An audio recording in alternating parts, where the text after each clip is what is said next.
যখন আমরা একটা সেকেন্ড হ্যান্ড ল্যাপটপ কিনতে চাই, তখন আমাদের মনে অনেক ধরনের চিন্তাভাবনা আসে। এটা কি ভালো ল্যাপটপ নাকি এটা খারাপ ল্যাপটপ? প্রসেসর কি ল্যাপটপের? ইন্টেল নাকি এএমডি? এটার র্যাম কত জিবি হতে পারে? কত জিবি এসএসডি হতে পারে বা হার্ড ডিস্ক? গ্রাফিক কার্ড আছে কিনা? এই ল্যাপটপ কি এর আগে রিপেয়ার করা হয়েছিল কিনা বা কতদিন ব্যবহার করা হয়েছে? এই ল্যাপটপের ব্যাটারি কি ভালো আছে কিনা নাকি খারাপ? আর যদি খারাপ হয়ে থাকে তাহলে আমরা এটার ব্যাটারি হেলথটা কিভাবে পরীক্ষা করব? সো এরকম হাজারো প্রশ্ন আমাদের মাথায় সবসময় ঘুরপাক খায়।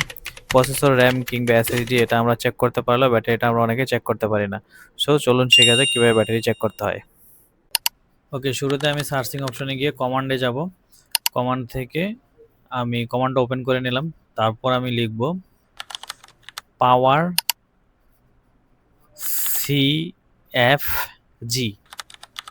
আমি আপনাদের সুবিধার জন্য নিচেও এটার রাইটিংটা লিখে দেব, যাতে আপনাদের সুবিধা হয়। কারণ অনেক সময় দেখা যাচ্ছে যে উপরে এটা দেখতে আপনাদের কষ্ট হবে, এই জন্য আমি একটু বড় করে লিখে দেব।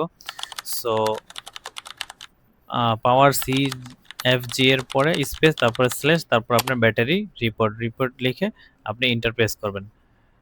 তাহলে আপনার ব্যাটারি রিপোর্টের যে লোকেশনটা, কোথায় আপনার এই ব্যাটারি রিপোর্টের যে ডিসক্রিপশনটা আছে ওইটা আপনার শো করবে। দেখেন এখানে শো করছে, এটা আছে সি ড্রাইভে, ইউজার, তারপরে আপনি দেখবেন ব্যাটারি রিপোর্ট নামে একটা এইচটিএমএল ফাইল আছে। সো আমি যাব দিস পিসিতে, তারপরে সিতে, তারপরে তারপরে ইউজারে। এখন দেখেন এই যে নিচে লেখা আছে ব্যাটারি রিপোর্ট। সো আমি এটা ওপেন করব। সো এখন দেখতে পাচ্ছেন এই যে ব্যাটারি রিপোর্টটা চলে আসছে। এই ব্যাটারির ডিজাইন ক্যাপাসিটি ৩৮,৫১৯ এবং ফুল চার্জ ক্যাপাসিটিটাও ৩৮,৫১৯ এবং সাইকেল কাউন্টটা কিছুই শো করতেছে না। তার মানে কি এই ব্যাটারিটা একবার ইউজ করা হয়নি, এটা সম্পূর্ণ ভালো ব্যাটারি। এই ব্যাটারি সহ যদি আপনি ল্যাপটপ নেন তাহলে মনে করেন আপনার ৩ থেকে ৫ ঘন্টা অনেক ইজিলি আপনাকে ব্যাকআপ পাবেন। এটা ডিপেন্ড করবে হলো যে আপনার ইউজের উপর।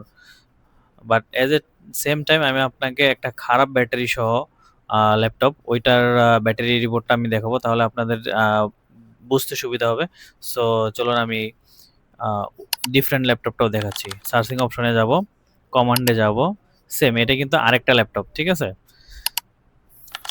সেম রাইটিং, পাওয়ার সিএফজি, তারপরে একটা স্পেস, তারপরে স্ল্যাশ, তারপর ব্যাটারি রিপোর্ট।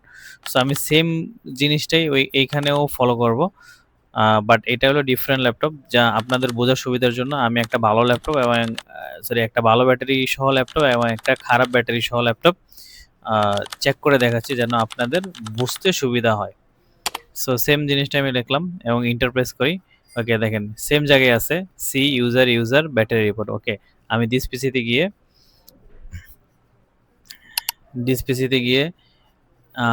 ড্রাইভ সিতে গেলাম, তারপরে দেখেন ইউজারে, তারপর ইউজার, এই যে দেখেন নিচে ব্যাটারি রিপোর্টটা আছে। সো আমি এটা ওপেন করছি। এবার নিচে গিয়ে যাওয়ার পরে আপনি দেখেন এটার ফুল চার্জ ক্যাপাসিটিটা ১২,২৭৮, কিন্তু এটার আপনার ডিজাইন ক্যাপাসিটিটা দেখেন ৪৮,০১৭। তার মানে কি এটার পার্থক্য বোঝাই যাচ্ছে যে এই ব্যাটারিটাতে সমস্যা আছে। ইভেন সাইকেল কাউন্টারটা ৬৪৪, মানে হিউজ। আপনার সাইকেল কাউন্টার অ্যাটলিস্ট যদি ১০০-১৫০ থাকে, তাও আপনার ব্যাটারি মোটামুটি রিজনেবল ভালো আপনি বলতে পারেন। আর যদি আপনার সাইকেল কাউন্টটা অলমোস্ট মনে করেন ৫০০-৬০০ চলে যায়, তাহলে ব্যাটারিতে সমস্যা আছে। এই ব্যাটারিটা সর্বোচ্চ ৩০ থেকে আপনাকে ৪০ মিনিট ব্যাকআপ দিবে। যদি আপনার হাফ কম থাকে, যেমন ডিজাইন ক্যাপাসিটি থেকে আপনার ফুল চার্জ ক্যাপাসিটিটা যদি হাফ কম থাকে, তার মানে আপনার ব্যাটারিতে সমস্যা আছে বা হবে। আর যদি এটলিস্ট 30% কম থাকে তাহলে আপনি নিতে পারেন। সো ভিডিওটা ভালো লাগলে অবশ্যই সাবস্ক্রাইব করবেন এবং ফলো দিবেন, লাইক দিবেন অ্যান্ড শেয়ার করবেন। Thank you for watching.